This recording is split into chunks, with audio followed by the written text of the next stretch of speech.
Salut les gars, j'espère que vous allez bien. Putain de table de merde. Bon, joyeux Noël à tous. On est parti...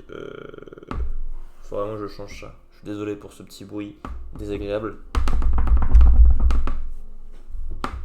On est parti pour un boss qui tape fort, qui fait mal, qui est surtout dur pour les healers honnêtement, mais il y a quand même quelques petits trucs à savoir. Donc on est parti tranquillement pour le tuto tank Fange Point. Let's go. Bon, comme je vous l'ai dit, ce boss c'est vraiment pas un boss très compliqué pour les tanks.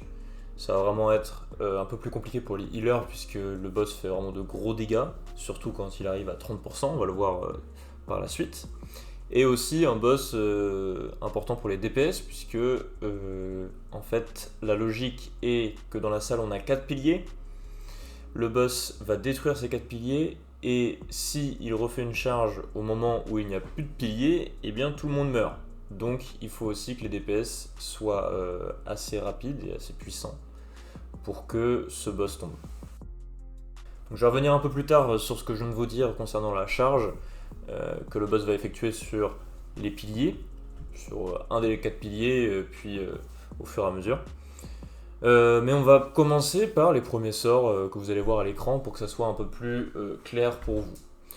Donc la chute de débris, ça concerne les distances, donc on va pas se focaliser sur ça. Par contre, là, piétinement, intéressant, c'est un sort qui fait vraiment de gros dégâts, donc il faut vraiment sortir de la zone et faites bien attention à le tanker très loin des piliers, puisque si il fait ce sort et qu'il est à côté d'un des piliers, eh bien le pilier est détruit. Et donc vous avez perdu, concrètement. Aussi simple que ça. Rugissement que vous venez de voir, honnêtement, en normal mode, vraiment pas trop de peur face à ce sort, puisque ça va faire un petit peu de dégâts et ça va vous pousser, mais c'est pas vraiment très intéressant. Là, comme vous le voyez, je viens de me faire cibler par un regard haineux et je me mets derrière un pilier. Là, le boss fonce sur moi au bout de 4 secondes.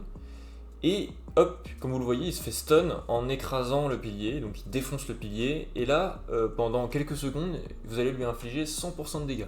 Donc là, tout le monde garde ses CD pour qu'à ce moment-là, vous puissiez lui péter la gueule. Ensuite, donc comme vous le voyez sur cette salle, il y a 4 piliers, donc il va falloir faire en sorte de bouger le boss pour qu'il, au fur et à mesure, détruise ces 4 piliers. Là, on a encore piétinement, donc on se casse, etc. Et arrivé à 100 d'énergie, il va refaire regard haineux, et donc le tank qui sera ciblé devra se mettre derrière l'autre pilier. Donc ce que je vous conseille, c'est de détruire les piliers dans le sens d'une aiguille d'une montre. Donc commencez par celui au fond à droite quand vous arrivez dans la salle, et puis donc dans le sens des aiguilles d'une montre pour arriver là. Je ne sais pas si vous pouvez voir, mais on a commencé par croix et on va finir par lune. Tout simplement. Ensuite, autre chose à retenir très importante, c'est que les deux tanks doivent tout le temps être collés, puisque le boss a une mécanique qui s'appelle point géant, qui fait qu'il va taper donc, la personne qui a l'aggro, et la personne qui est à moins de 5 mètres du tank. J'arrive plus à parler. À moins de 5 mètres du tank.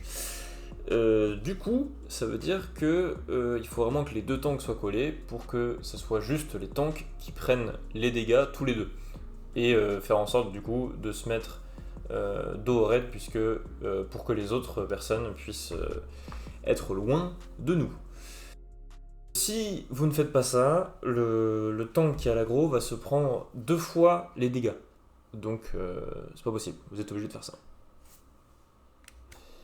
Enfin, la phase vraiment la plus compliquée, c'est quand le boss arrive à 30%, puisqu'il va être sous rage atroce. Je viens de crever, mais il n'y a pas de souci. Rage atroce qui augmente ses dégâts de 20% et sa vitesse d'attaque de 20%. Donc concrètement, dès qu'il est à 30%, il va falloir vraiment se dépêcher de le tuer. Là, comme vous le voyez, on arrive au 4e pilier. C'est le moment où souvent on met la BL, puisqu'il est sous rage atroce, donc il fait beaucoup de dégâts, et il faut donc le tuer le plus vite possible. Donc là, c'est le moment où tous les DPS doivent faire un maximum de dégâts. C'est là où vous saurez si vous avez fait assez de dégâts ou pas. Et sinon, bah, vous allez mourir. Donc écoutez, c'est tout pour ce petit tuto. J'espère que ça a pu en aider certains. Et normalement en normal mode, ce boss est assez simple, en tout cas au niveau des mécaniques à comprendre, et vous devriez pas avoir trop de difficultés pour le tuer, au bout de quelques temps, peut-être au début. Voilà, moi je vous dis à très bientôt pour un nouveau tuto. Allez, tchuss!